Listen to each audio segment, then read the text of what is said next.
Regardez cette vidéo et on ceux qui revient n'ont pas pour ouvert aujourd'hui, continuer. les 10 ou J'ai 20% mal. qui n'ont pas ouvert leur boutique aujourd'hui, on leur donne jusqu'à demain matin pour ouvrir. Si demain ils ne sont pas ouverts, leurs boutiques seront fermées, leurs attributions seront retirées. Ils auront cherché ailleurs à faire leur commerce. Il s'appelle Roger Victor Mbassa. Il est le maire, de Douala. Il est un maire là-bas à Douala, le maire de la ville de Douala, Victor Roger Mbassa.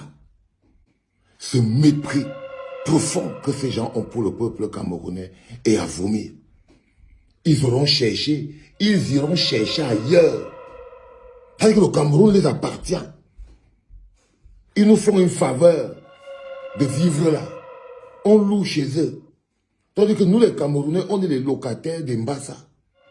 On loue chez eux. Donc, si on n'ouvre pas quand ils veulent, sinon on ne veut pas ouvrir, et ils veulent qu'on ouvre, si on ne veut pas, on va aller ailleurs. Il dit aux Camerounais que les Camerounais vont aller ailleurs. Seigneur. Je dis que, vous savez, il y a des choses, parfois, ça te retourne l'estomac, tu te dis, mon Dieu, qu'est-ce qu'on a pu faire pour faire croire aux gens si qu'on était aussi minable en tant que peuple? Qu'est-ce qu'on a pu faire pour faire comprendre à ces gens qu'ils peuvent nous parler avec autant de mépris, nous en tant que peuple? Il dit qu'on va aller chercher ailleurs. Ailleurs. La première chose que je veux te dire, monsieur le maire, c'est que si c'était 10, 20% qui avaient fermé aujourd'hui, là, toi, tu ne serais pas là à la télé en train de dire ce que tu dis là. Pas du tout. Non, ça ne te toucherait même pas. Ce serait seulement tant pis pour eux. Si 10 ou 20% avaient fermé, toi, Mbassa, machin, truc là, monsieur le maire, jamais tu aurais ouvert ta bouche.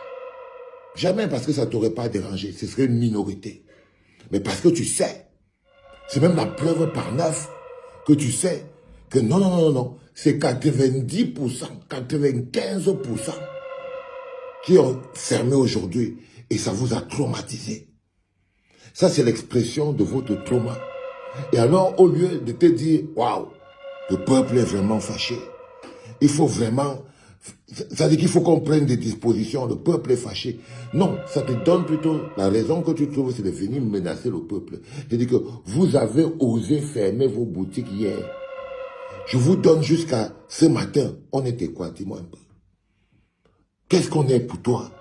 Nous sommes tes esclaves, nous sommes tes sujets, nous sommes tes quoi? On loue chez toi, c'est toi qui nous donnes l'air qu'on respire, c'est toi qui payes le loyer de quelqu'un. Tu es propriétaire terrien, tu es maire, on t'a élu, tu es quoi?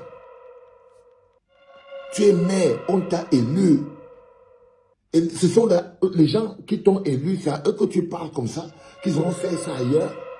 Ou alors tu as ciblé une catégorie. Parce qu'il faut bien comprendre, les enfants, que à chaque fois, il faut disséquer la tête de quelqu'un qui n'est pas normal. Là, tu peux prendre le truc global en te disant, non, il amène globalement le peuple. Mais il part plus loin que ça. Quand vous l'écoutez parler, il a des cibles. Quand il dit qu'ils vont faire ça ailleurs, il a des cibles. Il a des cibles. Sa cible, d'abord, c'est ce que non. Les non-Douala, première chose. Aujourd'hui, on a vu la traque aux faciès qui a été organisée par le gouvernement. C'est-à-dire qu'on sait aujourd'hui qu'ils ont en ligne de mire les nordistes, ils ont en ligne de mire les mecs de l'Ouest, ils ont en ligne de mire les anglophones. OK? Si vous partez regarder dans Douala, les qui tiennent les commerces, c'est les hommes de l'Ouest, les biafrais, comme on les appelle, mais beaucoup des anglophones vendent les pièces détachées et tout. Et les mecs du Nord. Alors les mecs, ils décident que non. Quand ils parlent comme ils parlent là, vous l'entendez dire qu'ils vont aller faire ça ailleurs. C'est que derrière, il y a également le prisme de la tribu, le faciès, la traque au faciès. Il y a également la traque au faciès. Le peuple ne peut pas continuer de subir un tel mépris. Je vous dis les enfants, tout dépend de nous. Notre cible est bien précise. Si ce monsieur nous parle comme ça, là, c'est parce qu'il y a une espèce de momie qui est bloquée au palais, qui s'appelle Paul Biya. C'est lui qui donne vie à ce genre de personnes. soit nous nous occupons de lui nous-mêmes. Parce que ce monsieur ne peut pas dire qu'il est plus puissant, plus grand, plus fort que toute la ville de tous les gars de Douala. C'est pas possible. C'est pas possible, c'est pas imaginable. C'est pas imaginable, les enfants. C'est des questions fondamentales que vous devez vous poser. Qu'est-ce qu'on a pu faire en tant que peuple pour qu'un monsieur qu'on a élu, un monsieur qui a été élu, mais il n'est même pas sûr qu'il sera encore élu. C'est les gens que Paul Biya a prorogé le mandat. Parce qu'à la dernière mandature, ces messieurs n'étaient plus des maires. Donc ça, c'est donc d'abord des maires illégaux. Comme les députés et tous ces gens-là. Ils devaient avoir les législatives et municipales en février. Ils ne l'ont pas fait. Du coup, on se coltine des mecs qui ne sont pas légitimes. Lui, par exemple, à la base, ce n'est pas un maire légitime. Ce n'est pas un maire légitime. C'est les maires de Paul Biya. Les maires issus de la prorogation de mandat de Paul Biya. Et là, il se place devant nous. Il sait qu'il ne vous doit rien. Il ne vous doit même pas le fait qu'il soit encore maire. La seule personne qui a fait qu'il soit maire en ce moment-là, c'est Paul Biya. Alors on peut lui dire de manière claire qu'il vienne pour sceller les boutiques qu'on voit. Comme il a dit que c'est 10-20%, ça veut dire que ce n'est pas beaucoup. Viens donc chercher les 10-20% là, tu scelles. Viens chercher les 10-20% là, tu scelles. Vous voyez les enfants, pourquoi vous devez être très déterminés dans votre intention. Ça veut dire qu'au jour d'aujourd'hui, on ne va pas seulement fermer nos boutiques, mais on va s'assurer qu'elles restent fermées totalement jusqu'à jeudi. Et on va voir comment le Mbassassi va venir sceller toutes les boutiques qui ont été fermées. On ne gère pas un peuple avec la menace.